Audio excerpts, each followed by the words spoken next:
Wah. So sekarang ni tengah on the way nak pergi mall. Dah sampai mall.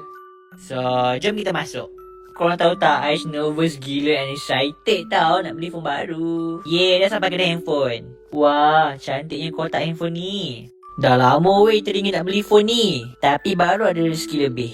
Hehehe. Betul lah orang tua cakap, usaha takkan mengkhianati hasil.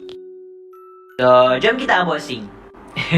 Sebenarnya Aish dah unboxing dah, tapi dalam video YouTube Arms Aish. So kalau korang nak tengok full video Aish unboxing iPhone 14 Pro ni, korang boleh tengok dekat YouTube Arms Aish tau. Tapi dalam video kita tunjuk sikit lah. Jom kita buka. Bismillahirrahmanirrahim.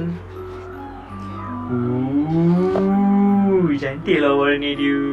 Aish beli iPhone ni adalah disebabkan handphone Aish yang sebelum ni dia dah full storage sangat dah korang. Dia dah lag teruk dah. So Aish decide untuk beli phone ni supaya lebih mudah untuk Aish buat kerja dan mudah untuk Aish hidangkan konten-konten yang menarik dekat korang. So Aish harap korang dapat support Aish dan tim-tim Amanah Zain yang lain. Aish bukan datang daripada keluarga yang senang tau korang. Jenis Aish ni kalau Aish nak something, Aish akan usaha sampai dapat. Yang paling penting kita mencari rezeki yang halal. Alhamdulillah. So kalau Aish boleh, korang pun boleh. So jangan lupa untuk menabung. Bye bye. Assalamualaikum.